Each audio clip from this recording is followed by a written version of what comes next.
Today on In the Wood Yard, we've got wood to move. Here we go. So I have a delivery this morning. It is a beautiful day today, a day like no other. It's January. It's 37 degrees. It's about 10 o'clock in the morning. I wanted to get here earlier because it froze hard last night because the last 2 days has been in the 40s.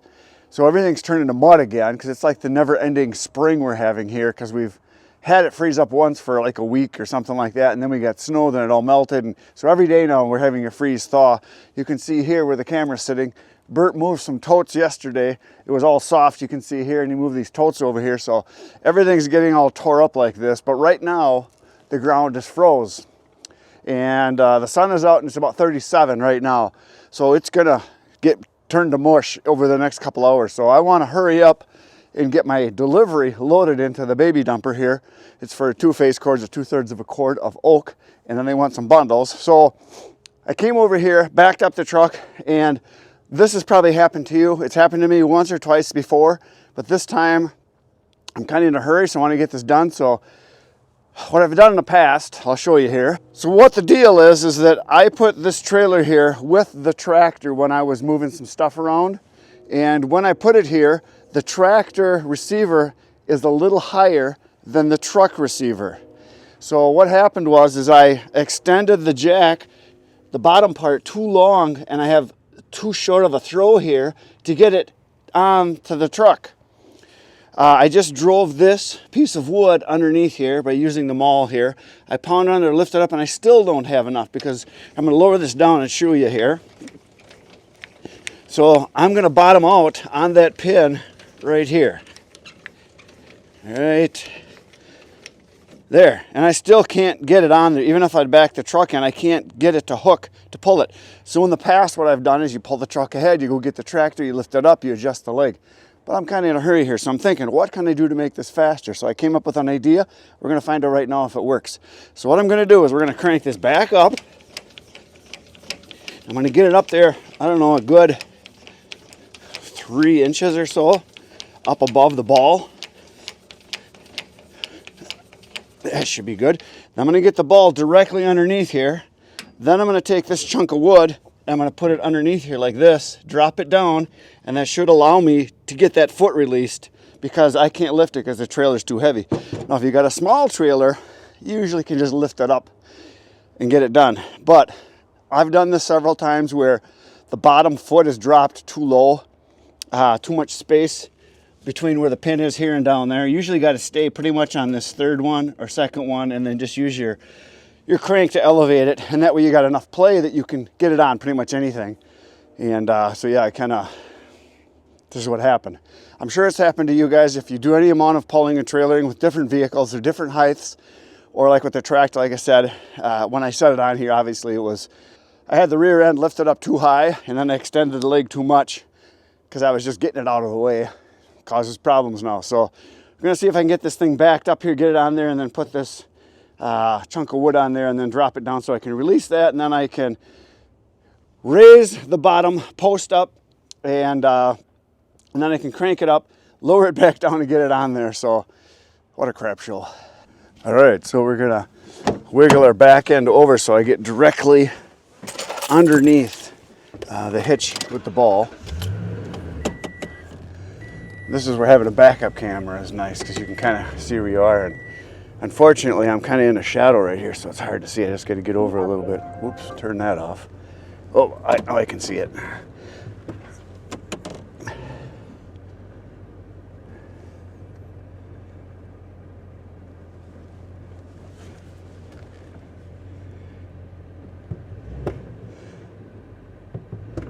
There we go.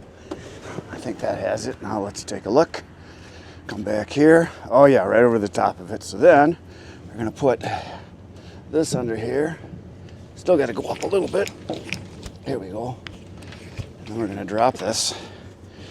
Get you guys back a little bit so I'm not sticking my butt in your face. So I'm gonna drop this on here, and that should loosen this foot up enough down here that I think, and I got a block behind the wheel so this doesn't just slide back, because that can happen. So I blocked the wheel there. Now it's dangling. You can see I got it so it's loose. So now I can get this out. I'm going to raise it up.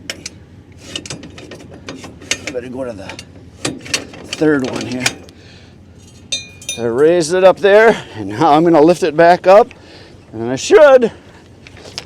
Oops, wrong way. There we go. It's up. Don't need this anymore. We'll chuck that back over into the pile. And now, let's see. Oh yeah. Now I should be able to get down and get on that ball. And this trailer is small enough I can kick it over a little bit if I have to. I'm not quite centered exactly, but I should be able to get it set on top of the ball, take the pressure off the foot, and slide it on, which is one of those things. Let me know in the comments if you guys ever done this boneheaded move, because this is like the, I think, second or third time I've had this happen, where I had the foot down too low. So I guess I just learned my lesson. Oh, look at that. It's loosening up. We're going to be plenty good here. Oh yeah, we're going to have a good inch to spare. So adjusting that foot is one of those things you got to be aware of. There we go. Now we're on. So pull this, get the pin in place. Finally, we're back in business. Which is why it's probably a good idea to have your vehicle balls in your tractor or ATV, however it is you're moving trailers around, get them pretty much the same level, and that way you're consistent. But this, I gotta hook this in here. The tractor was at a different level, obviously, because I lifted the back end up and got it too high. There you go. And I always check to make sure you got the right ball on. This is the side I want up. I got the safety breakaway brake. I got the chains on. Everything's good to go. All right, we can finally go load some wood. All right, it's already getting squishy out. I want to get this done before the thaw is done. So we're going to drive over to the oak. And that's what we're going to put in, oak.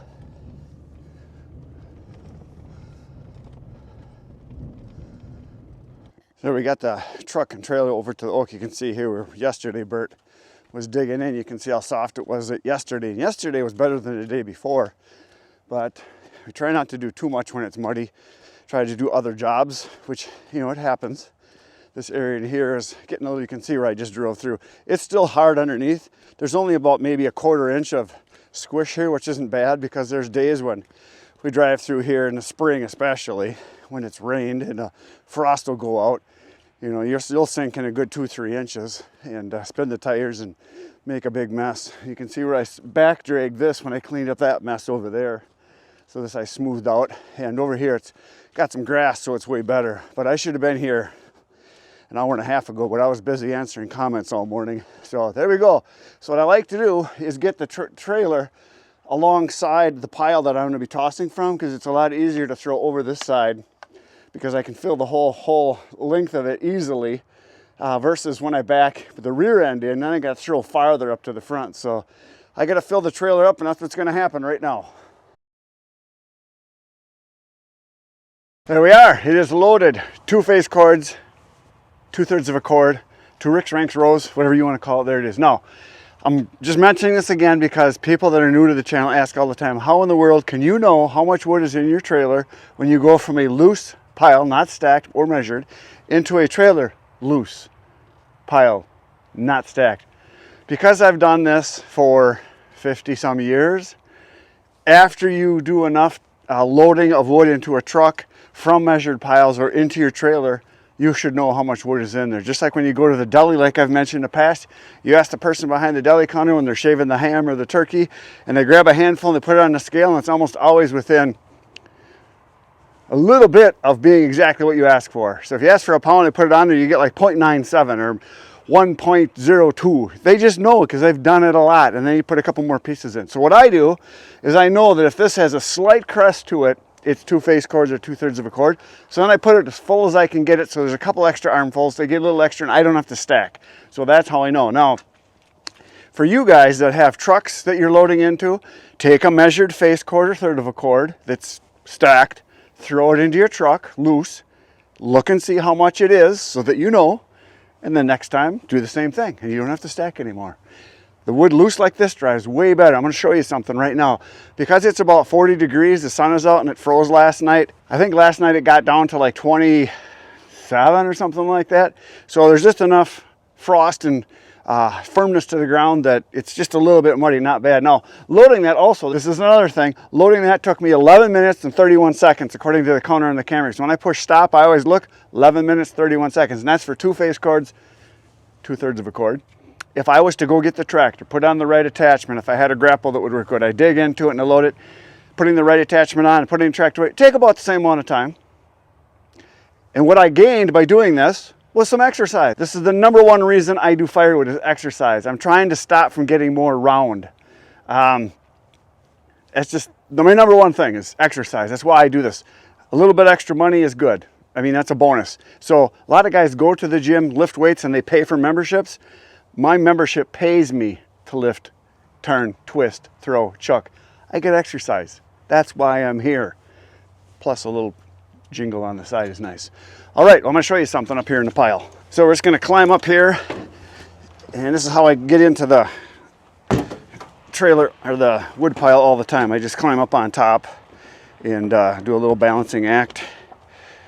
And then we just jump in. Okay, so it's, like I said, it's 38, 39 degrees. I don't know if you guys can see this. I can see it in the camera here. Look at that. You can see that steam coming off there. So the sun is on it, got a slight breeze. You can see the steam coming off over there and right in here because that frost on this side, you can see the frost right here. I don't know if you can see that. If I go right there, you can see the frost. And down over here where the sun hasn't hit yet, you can see the frost that's on the wood. But if you come over here to the sun side, you can see it's all melting off and it's vaporizing away. And as that happens, the wood is warming up and the inside of the wood is becoming more and more dry. Now this wood was cut and split not long ago, but it was cut from the small oak that I had that was the dead barkless stuff. And as I split it, I separated the dry stuff from the wet stuff. Dry stuff came over here because I can sell it right away. And the wet stuff is in that bin right there. That whole long bin is going to be all oak, where all that big stuff's going to go. And we'll probably add on to one of the bins out over there and go that way with it. So, all right, let's go make a dump.